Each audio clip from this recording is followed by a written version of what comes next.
Hello everybody, I'm Gwen Campbell-Mindes. Welcome to Gwen's Bookish Ramblings. And I'm sure those of you who are actually looking at this can guess that since the cat is back and looking at us with its big blue eyes because it wants food because it's a cat, we're back to another Cat Who book. The Cat Who Wasn't There breaks with tradition a little bit. Now, I've mentioned this umpty squillion times that the standard way these books work is Qwillerin decides he's going to move to a new place, so he moves to a new place, or he goes on vacation in a new place, and the whole of the book takes place in that new place. There may be a bit of an opening where he's telling everybody, oh yeah, I want to go to this new place, but basically it takes place somewhere else. This one breaks with that a little bit. What happens in this is Qwillerin and his erstwhile love, Polly Duncan, and several other people, they decide that they're going to go on a guided tour of Scotland. Irma Hasselrich, who is a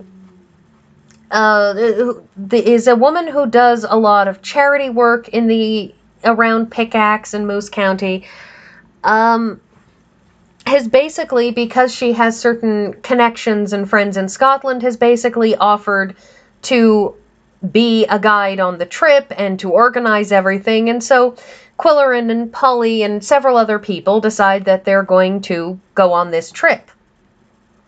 So the first part of this book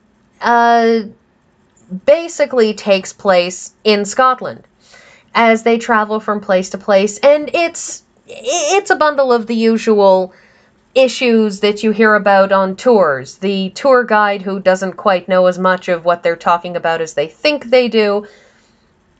In this case, Lyle Compton, who is along for the ride, gets extremely irate because she's telling a history of Scotland that is overly romanticized and is talking about Bonnie Prince Charlie in glowing and romantic terms, and Compton irritably keeps on telling everybody, no, he was a drunk and everything was about politics, and all of these things were just massive political and wartime strategic blunders that happened. This is not romance, this is just dopey history.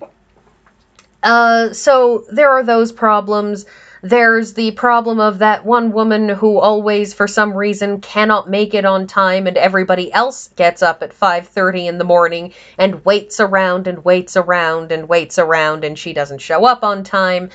And, of course, that problem of being on guided tours where you spend the whole day being told, on your left is this, and on your right is that, and on your left is this, and on your right is that, and here's all of these facts until everything is going in one ear and out the other because you've been blasted with so many facts and figures and incidents and places and things that eventually you just can't take in anymore.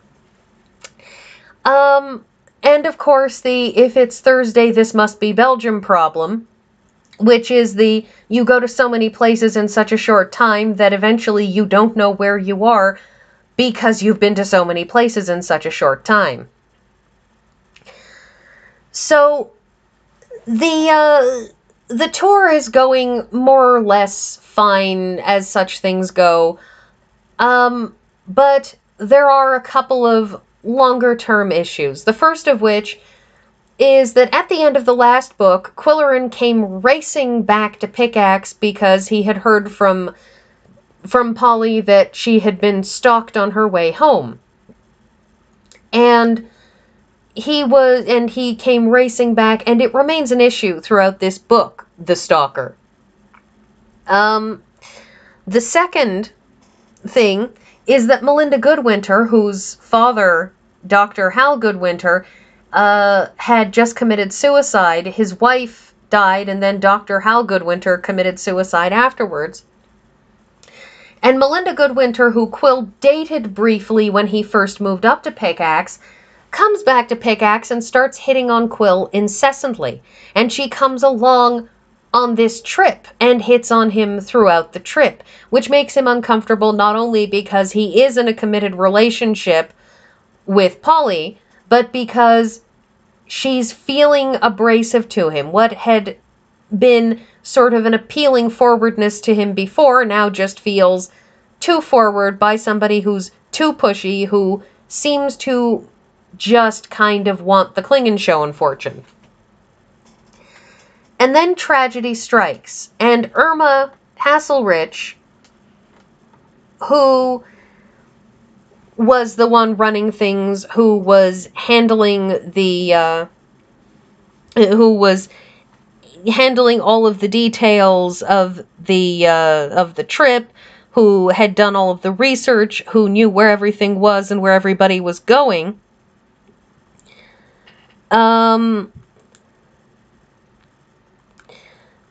The thing is that that she dies suddenly and unexpectedly, and Melinda Goodwinter informs everybody that it was a heart attack. Qwillerin is as shocked as everyone else, but as time passes, for one thing, he has a phone call with Mildred Hanstable, who has been cat-sitting for him, and she tells him that Coco gave a blood-curdling howl at basically the time that Irma Hasselrich was believed to have died. And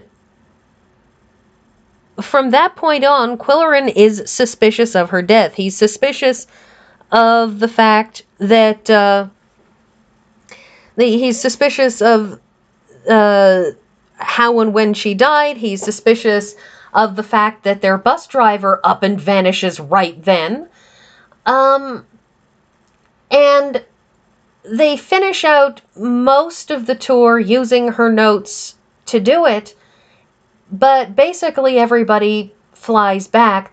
What's interesting about all of this is Irma Hasselrich's body goes hurtling hither, thither, and yon, which at first just seems like one of those unfortunate misadventures that happens to people.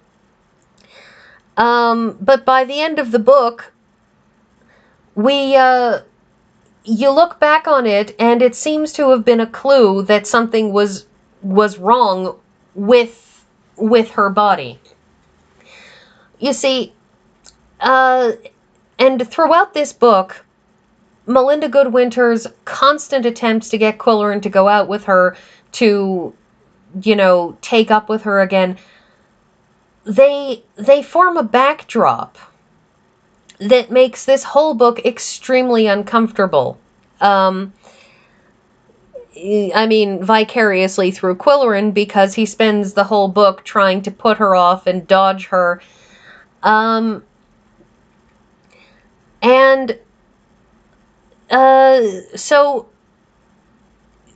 Qwill, Coco's hints throughout this are somewhat subtler than usual. For example, he sniffs an invisible spot on the carpet, which Qwillerin later claims is invoking the out-damned spot speech from Macbeth, which relates into all of this because Melinda Goodwinter had landed the role of Lady Macbeth because they were doing the play Macbeth. The Amateur Theatre Society of Pickaxe were doing Macbeth, and so Melinda Goodwinter had landed that role, and of course the out-damned spot is one of Lady Macbeth's most iconic lines. And so, theoretically, Coco is pointing his nose at Melinda Goodwinter by pointing at invisible spots on the carpet. Which is one of the reasons why I will say once again, if you choose to believe that the cat is psychic, then it's a clue. If you choose to believe that that is a cat being inscrutably catly, then that's a cat being inscrutably catly. Cats are kind of like that. Qwillerin's psychic mustache, because he does believe that his mustache is psychic, kicks into high gear several times in this, including one time when he's watching the opening night of the play and feels a tremor in his mustache and runs home to discover that his place has been burgled. And that Yum Yum, the other cat, if you'll recall, because there is Coco and there is Yum Yum. Yum Yum's job is to steal things, and Coco's job is to be inscrutable, has been kidnapped. What we discover at the end of this is that Melinda Goodwinter had been effectively helping her brother, that everyone thought was dead, to basically to get her brother his portion of the inheritance. Because her brother everybody had been told he was dead, but it turns out that Dr. Hal Goodwinter had faked his son's death in order to get rid of a son who was an embarrassment without, actually getting rid of him. And Melinda Goodwinter had been helping take care of her brother because he was her brother and she loved him dearly, and in the process had gotten a little bit deranged. Irma Hasselrich's death, it turns out, was an accident. She had been trying to murder Polly. Only Polly's vitamin C pills that had been recommended by the pharmacist, Polly had stopped taking them and had offered them up to Irma Hasselrich because, they're just vitamin C pills. People take them to stave off colds.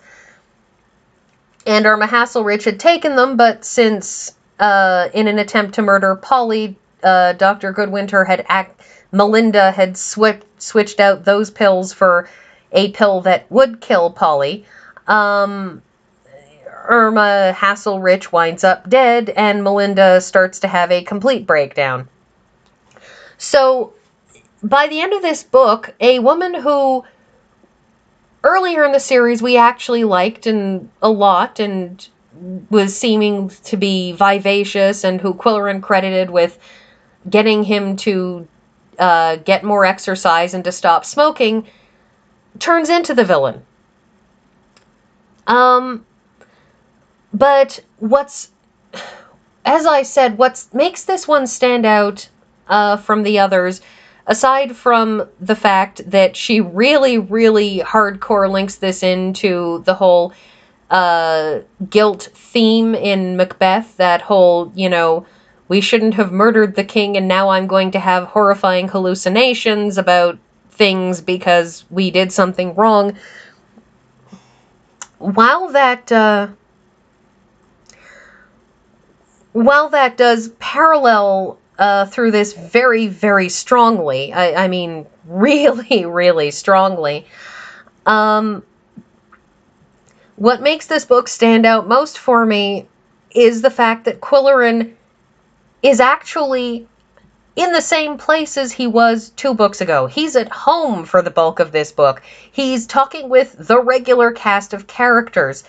There isn't a brand new cast of weird people. There are some weird people. The sisters with the massive collection of teddy bears are strange. But they're kind of there for as a humorous element, and they really aren't even a red herring in any significant way.